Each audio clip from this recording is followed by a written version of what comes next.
Obviously, you've been here in Australia for a bit, preparing to fight Alex Volkanovski. How has camp been? How has Australia treated you since you've been here? You know, when I came to Australia, I was so surprised how the people know MMA fighters, how the people know me. Like, maybe honestly in the Russia, not people know me like here. And they always wish me good luck and, you know, very, very good people. I just feel that we came before 20 days for the jet lag, for the weather, you know, the different, and we spent good time here. You asked for this fight. It was after you beat Charles. You wanted to fight Alex in his home country. Why did you want to fight here? Is it to claim his number one contender spot in front of his fans? If I just defend my belt, someone like, I don't know who is the next there, but it's not same, you know. If I beat Volkanovski, I'm gonna be pound for pound best fighter in the world. This is my dream. That's why we call Alex. Do you believe Alex Volkanovski is the number one fighter in the world, or is it just the ranking he has right now? No, I believe he is the best fighter in the world right now in the rankings, of course. But I know I'm the best fighter, best MMA fighter, because I have all skills. Striking, wrestling, grappling, I'm a best MMA fighter, I believe. He also was, when he weighed in, he wanted to fight you. As soon as you won, he wanted to fight you. Can you remember another fighter calling you out like that? Because usually you seem to be avoided. You know, the game is changed when I take the belt. Now the people or fighters know my name, you know. Before they tried to avoid me. But for him, you know, it's good fight. What he gonna lose? Belt, nothing. He just come to the fight, make money, but after that fight he can step his division and be there like champion. He not losing much on this fight. There's been a lot of talk of the promotion of this fight online, whether there's not a lack of promotion or not enough promotion. Are you happy with how this fight has been promoted? You know, I said something in the media, this fight not promotion, but Dana sent me message and showed me all the rankings, all the, like, you know, all the stuff, how they promote, how they sell. Now I understand.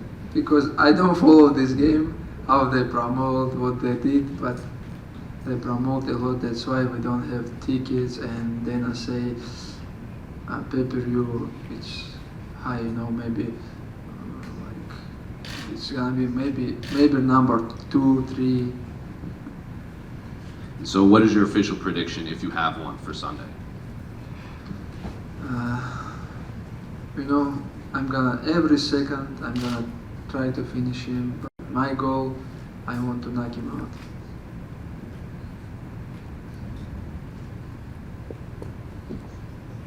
You had that break of like over a year in 2019 to 2021 where you weren't able to fight. You've been pretty active since then, and I know that was kind of Khabib's advice to you, to be active and you would be where you're at right now.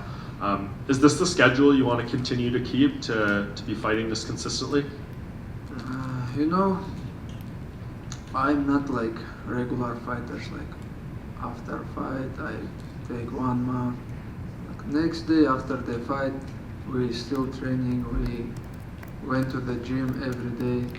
That's why, but 1 year I didn't have 2019, I think, because many things happened.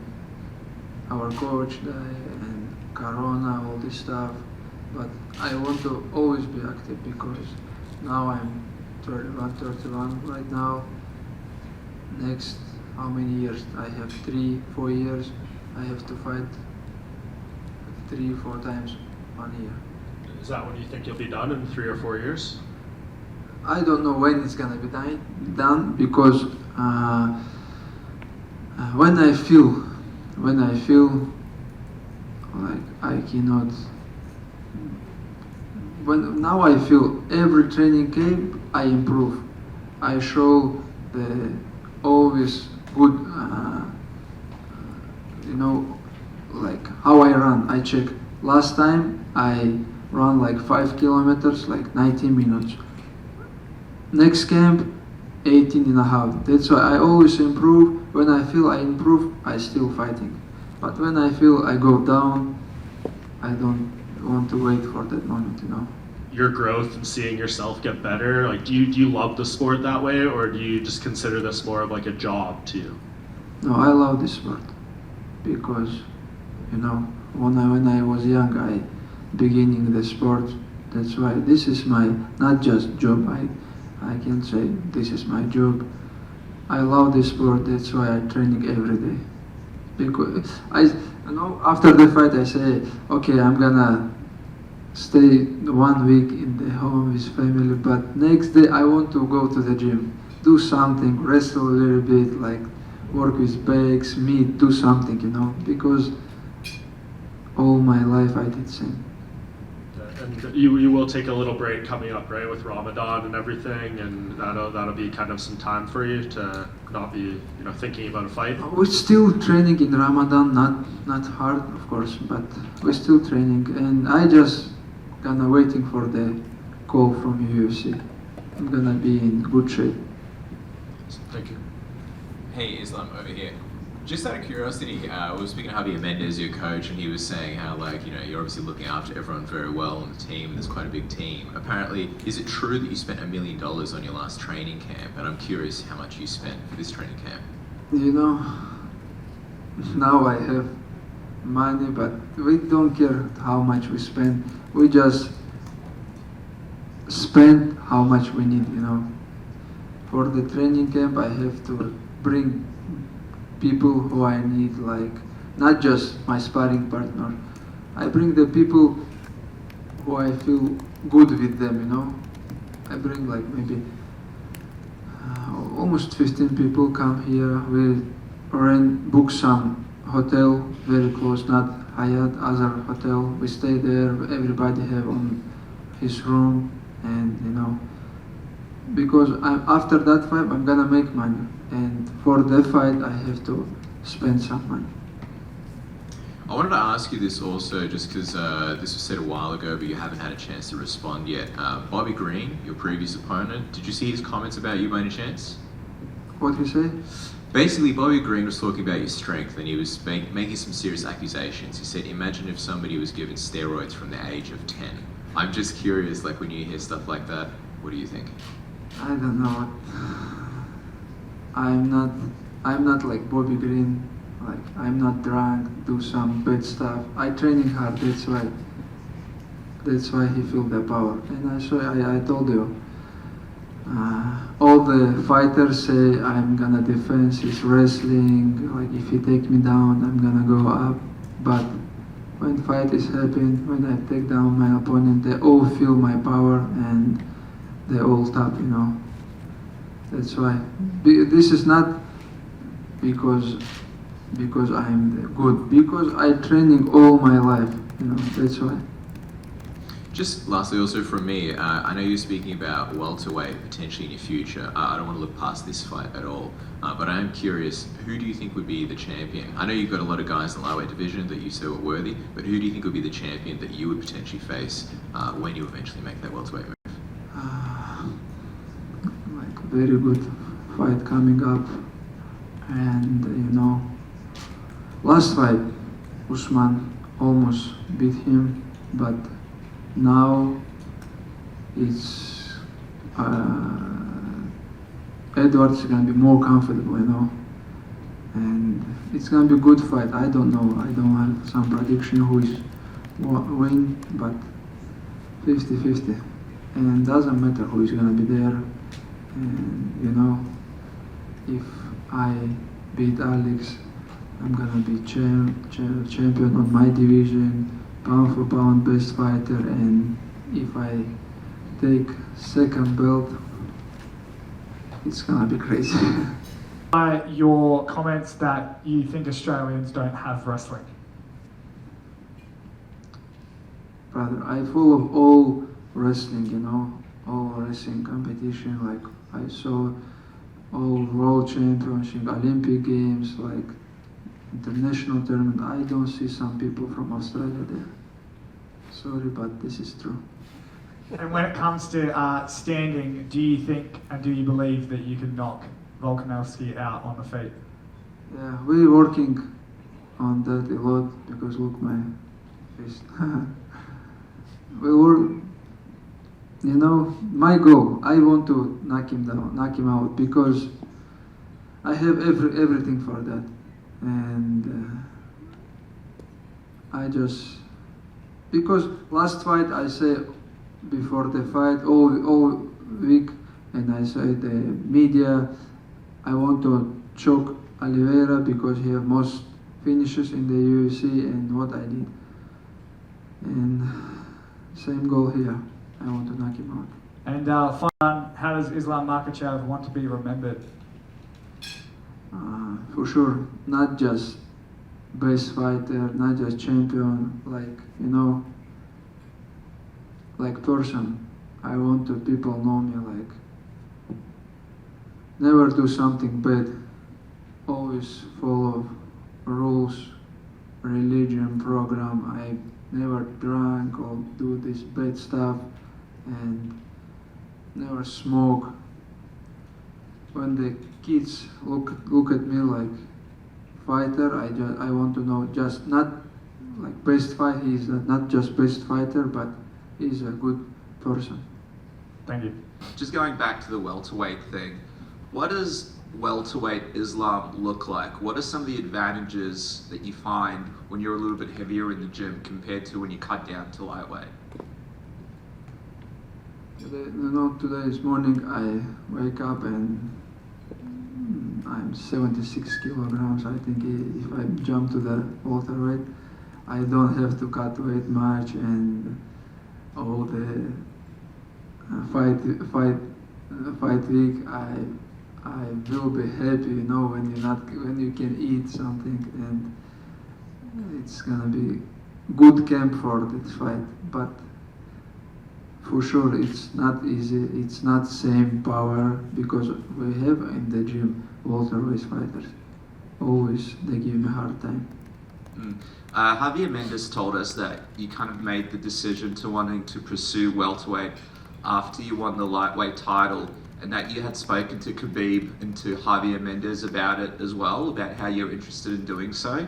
So I'm just wondering, what was the conversation like with Khabib when you told him that you have this goal of potentially going up to welterweight, and what was his reaction to it? With Khabib, we don't talk much about the change the division, but Javier won't. But we have to sit with Khabib and make some plan because we never look after fight. Now I have fight. He say focus on your fight. About the other division, we have to sit and talk and make the program. I think he's gonna give me good advice for sure. Thank you. Ислам, приветствую.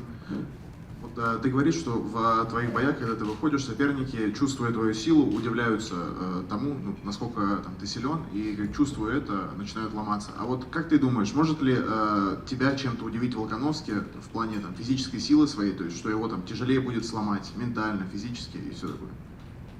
Знаешь, я уже настроился, что он будет физически крепкий. И я не хочу, чтобы в бою это было для меня сюрпризом.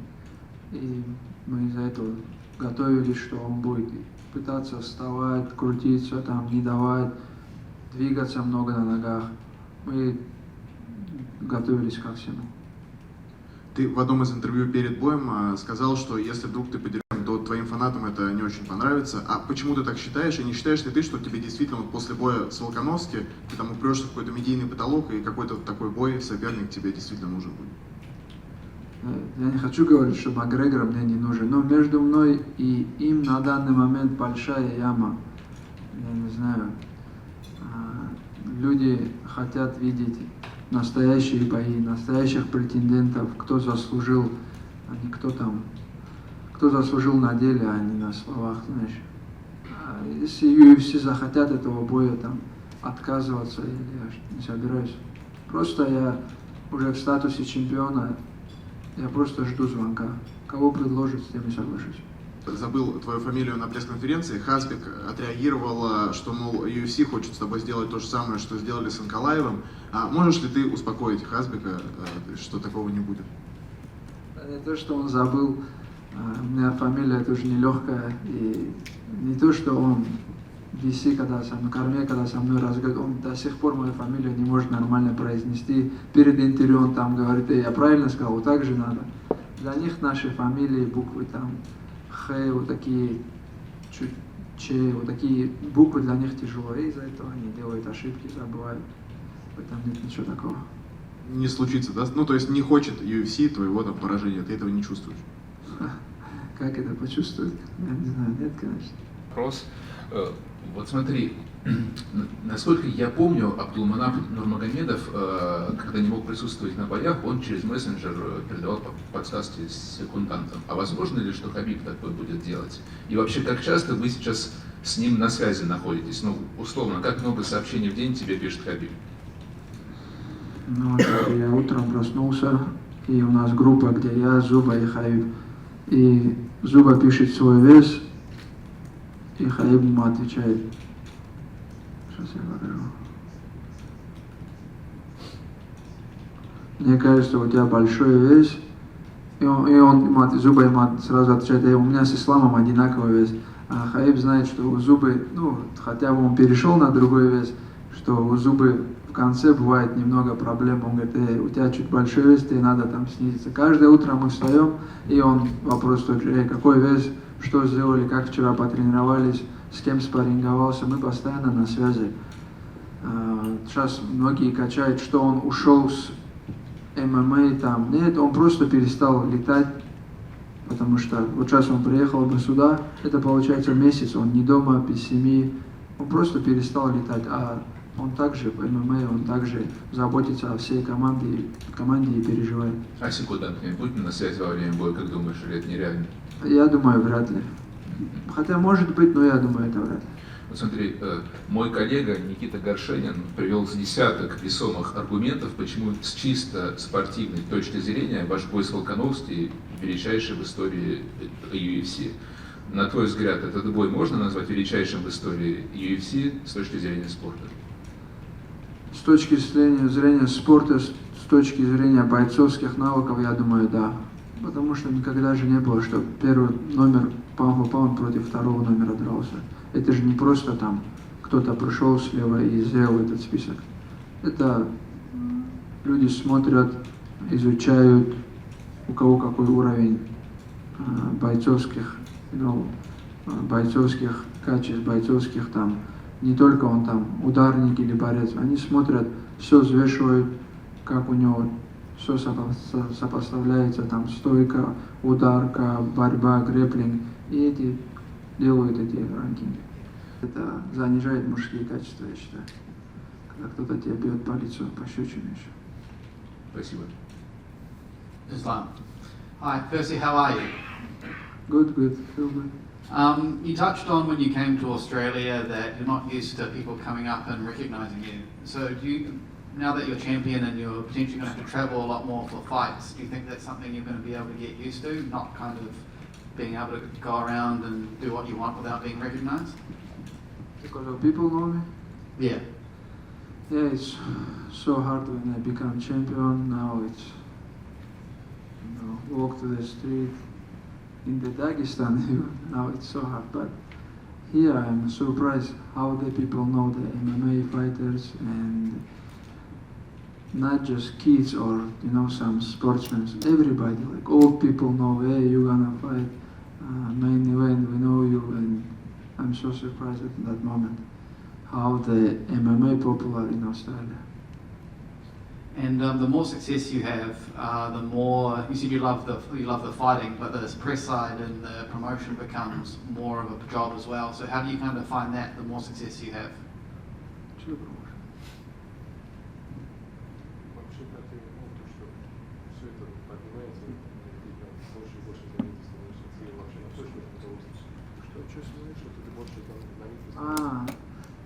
Sorry.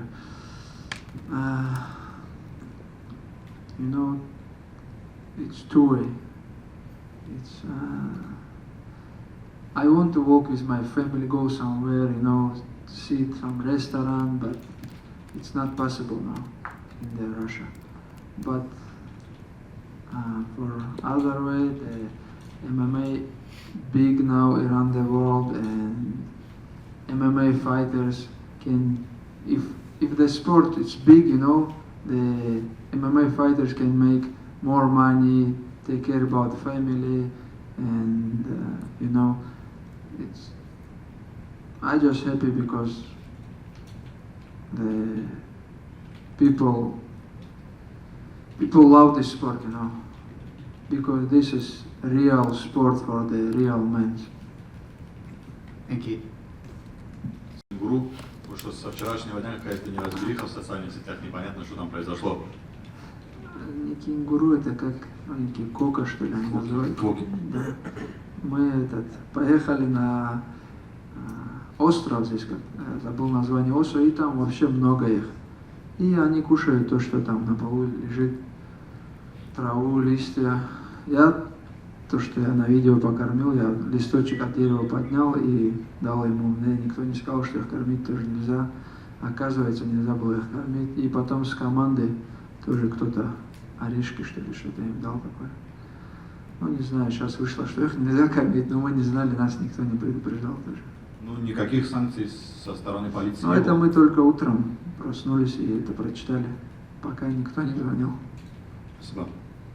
So, last thing right here.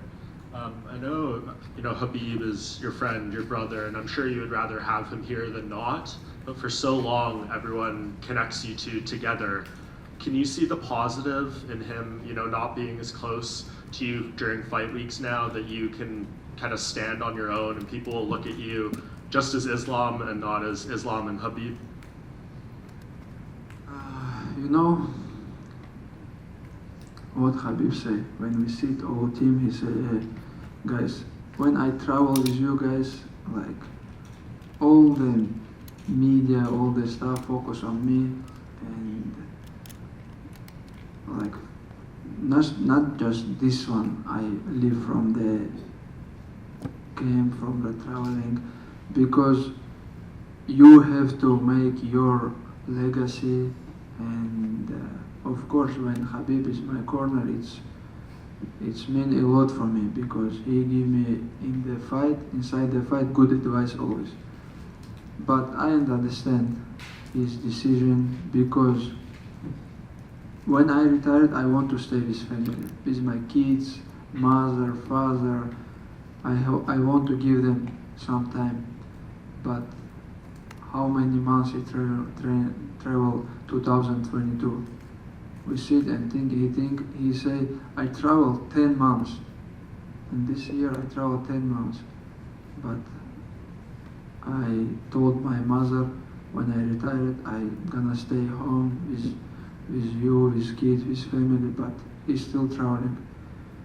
That's why I just say thank you, because you helped me all my professional career, and now he still help me. He just stopped his traveling, and that's it. But every morning he send me a message, check my weight, ask me how I training, what I did.